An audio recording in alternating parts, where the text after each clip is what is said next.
Hi, welcome or welcome back. This is Allie, and I want to make clear here right at the start that this is part 2 of this series, I guess you could say. So be sure and watch part 1. I would recommend watching part 1 first, because this definitely is a clarification video of the messages that came through in the first video.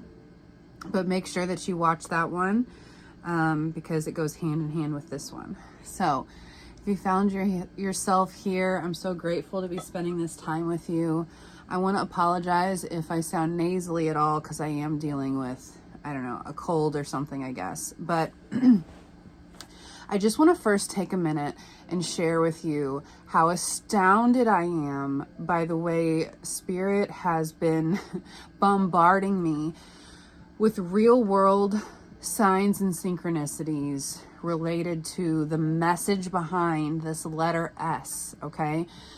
So it started out, I've been seeing it everywhere, from my daughter getting some crayons and drawing on the wall to, I don't know, my long-haired friends will understand this, but like washing your hair, if you have some come out, I'll put it on the side of the shower until I'm done, and noticing that it's in an S shape. My father received an award a few days ago, so I drove to the city to be present for that momentous occasion for him.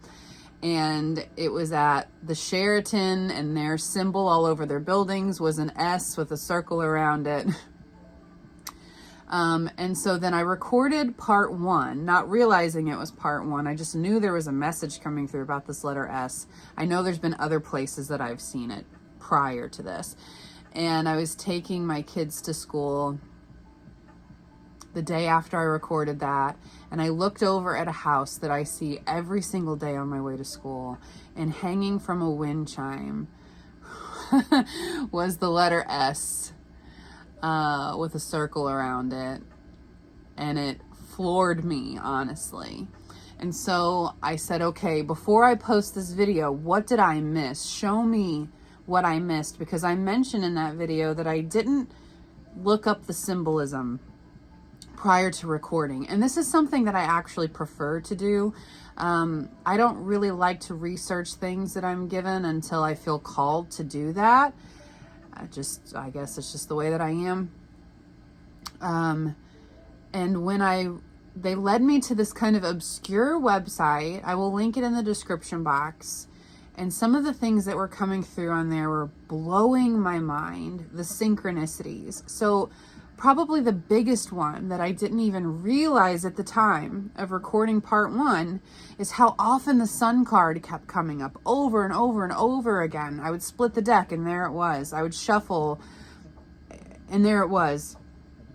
And I thought, well, this is so significant because obviously Sun starts with the letter S. What I didn't realize at the time was the letter S in the alphabet is the 19th letter in the alphabet, and the card is the 19th card in the tarot. And when I made that connection, I'm telling you, I felt like my brain was going to explode. It was so overwhelming and so cool. So some of the other things that came through, first of all, words that start with the letter S have been bombarding me and really trying to decode this for us.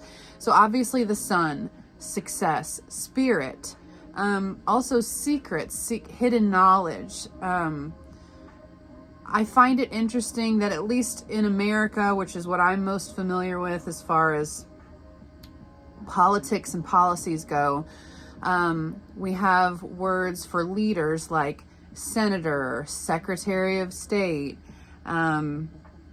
secretary in and of itself. There were others, but I'm drawing a blank on all of them at the moment, but there's all these words, sacred, all these words that start with the letter S coming up for me.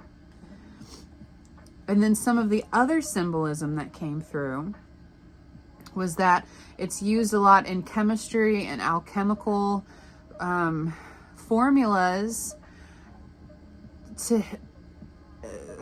for like a constant state of something, and also transformation, hidden knowledge, we said that already, fluidity between states of being, the staff of Asclepius in medicine,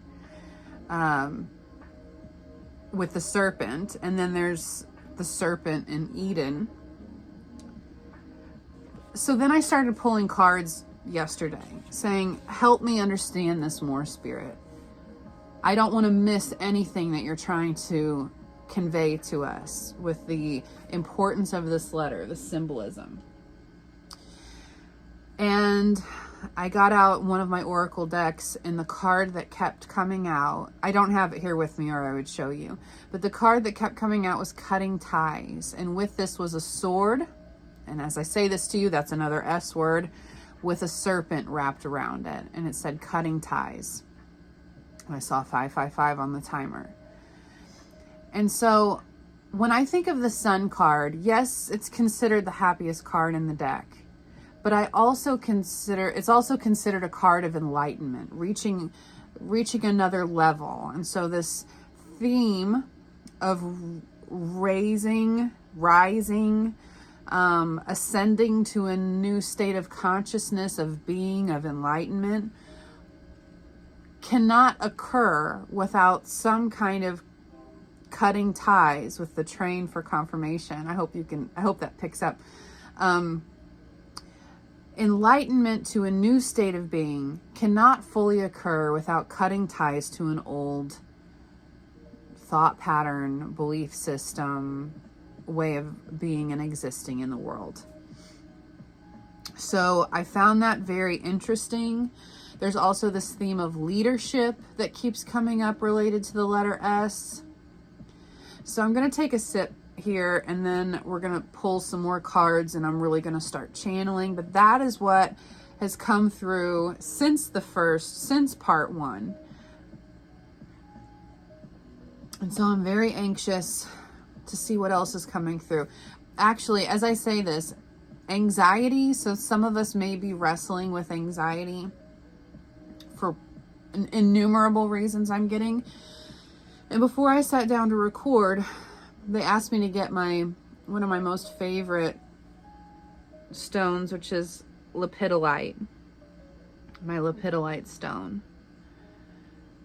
And it's honestly very grounding and helpful for me for any kind of anxiety or fear that I am dealing with in my own life. And then also angelite. So I have these, as well as a selenite piece in front of me. So let's just go ahead and take a deep breath together and see what else wants to come through here about this letter S that is following us. A friend of mine mentioned that when she thinks of the letter S, it reminds her of the tree of life. The other thing that keeps coming up for me personally is our spine and that Kundalini energy, which is a rising as well, a rising above new states of enlightenment. So this definitely feels like a pervading theme. And it's interesting, as I shuffle this tarot deck, I'm actually being called to start with a different oracle deck that they asked me to use here. But there's to start with this oracle deck. But there's something about cutting ties, releasing things from the past, to get to this new level, this new state of being.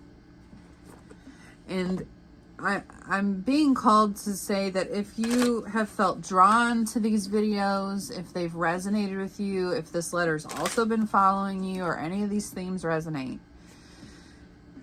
that you are being called. I'm seeing like the Judgment card in my mind. That you are being called to rise to a new level of consciousness, because a part of you has been manifesting and asking for this, and your risen energy, I'm trying to decode what I'm going to give here, but your risen energy is needed right now on planet Earth more than ever. And that you were always meant to hold this frequency on planet Earth at this time. Because while, oh, this is so interesting. The cards that just came out. While nothing is set in stone and the energy of all that is constantly fluid, there is also this knowing in the universe that here on our planet, we would be navigating. Well, this is so interesting because what they're telling me, we would be navigating an extinction burst at this time. And I've heard some people use this phrase, particularly surrounding the United States, but it really feels on a whole. I mean, we can look at the world as a whole, and there is chaos happening on every continent. So there's really no place on planet Earth that is immune from this right now. In fact, the Spirit is blowing my mind even more. They're bringing me to this tribe on an island that has been very protected, where humanity is not to go to this island because they are unchanging. Their tribe, they if amongst other reasons, they would see other humans as a threat, but also, and so it's very unsafe, but also our diseases could wipe them out, and their way of being has existed for millennia. Maybe millennia is not the right word, but that's, just go with me here. So recently I read that there has been a convergence of these two tribes making contact, of two different tribes making contact with each other because of some, I don't know, some type of extinction burst occurring in their tribe, their flora, their fauna. I'm not entirely sure if we're even entirely sure why. So it's like reaching out to the unknown as a last ditch effort of preservation. And so 1, 2, 3, 4 on the timer. So there's this, it was kind of always known that this was going to occur on planet Earth at this time, and your energy here is more important than ever. Your rising energy, the frequency that you hold being here on planet Earth is more important than ever. And so we have Capricorn at the bottom with number 10, achieve. And it's interesting because 1010 has also been coming up for me a lot, as well as that Capricorn energy of persistence, of resilience, of not giving up even when you're tired and exhausted, that ingrained knowing within oneself that there is something to work towards, to keep fighting for, to achieve in this life. That journey that we're on. So what came out here, we have Vesta with number 32, which reduces to a 5, the hearth, the home. And then we have 6th house with number 44 with sustainability. Now 44 is an incredibly significant number for me personally. I've actually been seeing quadruple 4s, which is new for me.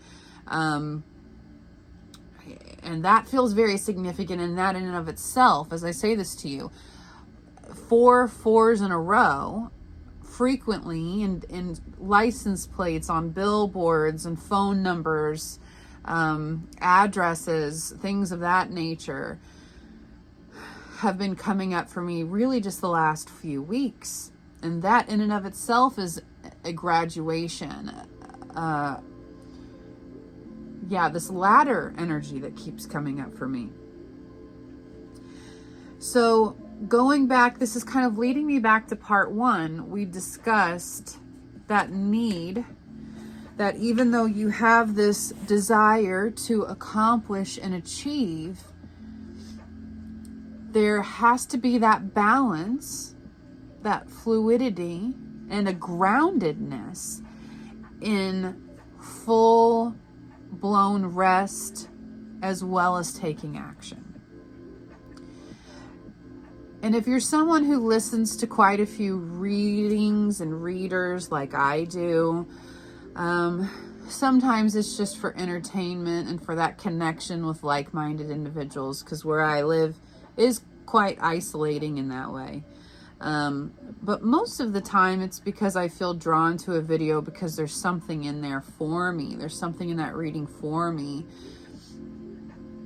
And in many of these, I've been getting personally conflicting messages. And as I say this to you, I realize this fluidity, this balance that they're asking of all of us in taking intentional time to relax, rest, rejuvenate in order to receive, and taking inspired and called action when we have the energy, space, and desire and calling to do that.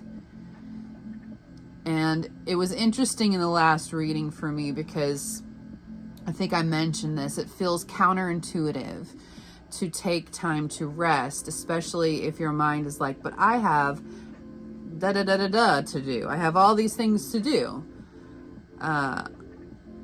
You know, wrestling with those old feelings of guilt or feeling like you're being lazy or unproductive or missing the boat. That's interesting. That's a Modest Mouse song, I think, or a Modest Mouse lyric.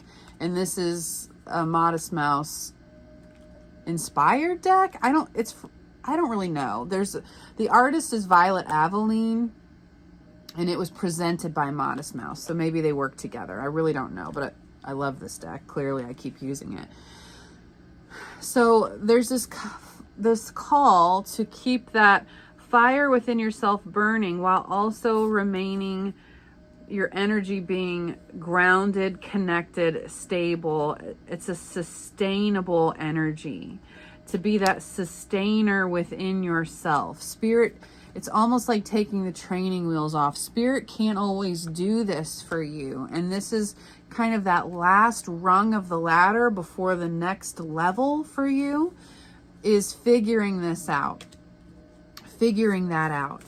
What balance looks like for you. Putting it into practice. And I'm getting, maybe it's a good time to get some kind of a planner or a bullet journal where you can really carve out, like you would a job, not to make it feel heavy, but okay, wait. To write down like a schedule, like from 9 a.m. to 10 a.m. if you have this kind of time. We're just using examples. From 9 a.m. to 10 a.m. I'm going to take intentional time to write out my goals for the day and meditate and do something nourishing for myself, whether it's going for a short walk or making some warm tea or reading a book that's been on the shelf that you carve that specific time out. That's the energy that I'm getting. So now the cards that just came out is number 19 again. So that S energy, that balance, and we have the moon with perception. And then at the bottom, we have Pluto with rebirth. And that's a number 27. And that reduces to a 9. What is so fascinating to me is how these things are repeating. And it's 19 minutes on the timer for me. The S energy is, I'm getting directly correlated with the Sun card, with that enlightenment, joy. Hummingbirds were coming through for me before I came up here to record. And hummingbirds are kind of the epitome of, their message is joy for me. So also shifting your perception of what productivity, rest, and the sustainability of the two energies looks like for you. I'm getting, by taking aligned action on having periods of true rest and periods of true action, that shift in your perception is what gets you to the next ladder.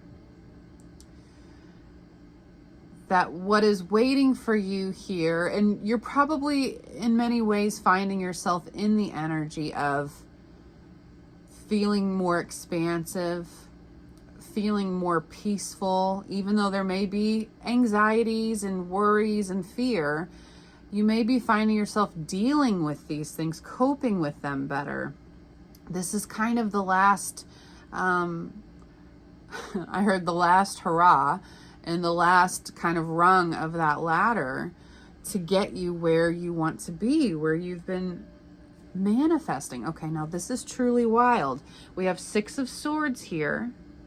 All right, and at the bottom it says, silent things kept hidden. Now we said that with the letter S. Silence, sacred secrets, hidden knowledge.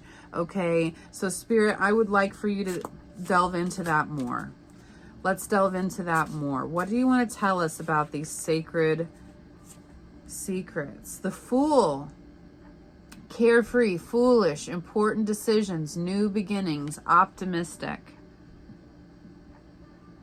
The Fool is the 0 point. Look at that sun there in the distance. Look at that. What a beautiful sunrise or sunset. It could be either because we're at the 0 point.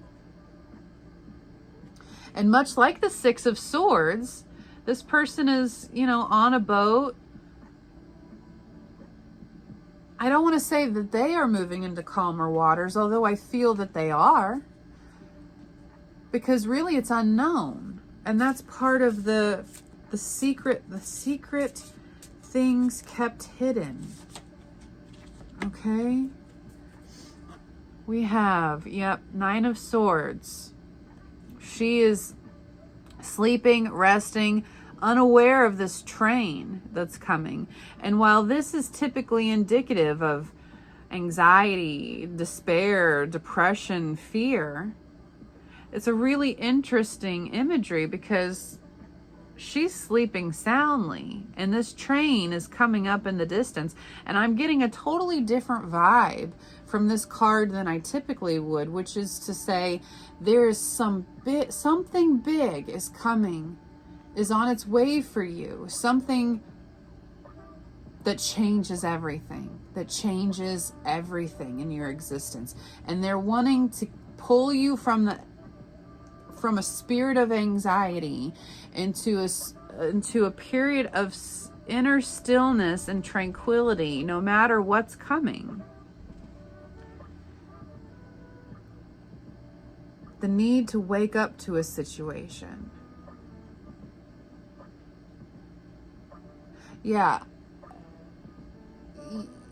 By moving into this new period of enlightenment, you are waking up to a brand new period of time in your life, a brand new chapter that is totally unknown to you. There are things that probably feels quite foggy for you to see into your future. You might have desires and manifestations in ways that you wish that it would go, but the reality of your future probably feels quite murky. And they're telling me this is with purpose, because it's meant to unfold in divine timing, and all you need to be concentrated about right now is finding that inner fluidity and balance in being at peace with whatever may come. They're telling me that ripples outward in a very meaningful way. We have the Hermit underneath that, which is another card that came out in the last reading, I think. And then 6 of Swords again, things kept hidden. So this inner light of yours that you have been nourishing and cultivating for many years, I'm hearing many years you've been working on this, is about to be a very bright light for others. And I'm seeing the Star card in my mind. In order for you to truly embody that energy, because your light is so important here. You have to have mastered that within yourself. And again, they're telling me that mastery of how to release and be receptive and rest without guilt or shame, mastering that is truly what you're being asked to do right now. That's the action, if you want to call it that. If you're someone who's like, what do I need to do? What do I need to do? That's what you have to do. And that can be more difficult. That can be more difficult than taking physical action on something. I feel like we talked about this maybe in part 1. So the final card, I didn't know we were going to end this here, but the final card we have is death, rebirth. You are in a rebirth, okay? I have been facing death without fear. Change, release, the end. Let's take a moment to appreciate the artwork on this card. You're at the end of one way of being and moving into a brand new one. And that, along with the Pluto rebirth that we got in the Astro deck, the unknown, there are hidden mysteries and secrets, sacred secrets, they're reiterating, that we can't know the answer to. We might have an idea of what it feels like to go through a physical death. We might have an idea. It's not something most people generally like to spend too much time thinking about or contemplating on. But what we do know is that energy never dies, and when we take our final breath in this body, that's not the end of our soul. That our entire soul might not even be fully inhabiting this physical incarnation right now. And I have been given enough signs and synchronicities in my life over loved ones that I have lost to know that the death of this body is not the end. And while I don't think that we're talking about an actual physical death here for you, I don't. What I do think is that you are moving from one phase of enlightenment to the next. And in that is cutting ties and leaving behind some things that and people, put a big asterisk there, that no longer serve you. We're cutting ties from things that are bogging us down, weighing us down, like anxiety and depression over things that we cannot fix, that we have no control over. And realizing that we're moving into a new consciousness, a new enlightenment, a new state of being, to be fully human and fully divine. Look at how that wraps up. Wow. Thank you, Spirit. So I feel called to end it here. Please share with me in the comments, how does this resonate for you? What did you take from this that maybe I didn't channel through? Like, share, or subscribe. They're totally free ways, and they help me immensely and help other people, most importantly, find these messages who might need them. And if you want to book a personal reading with me, that's still open on my website at theseaowl.com. And more than anything, please take excellent care of yourself, and I will see you soon.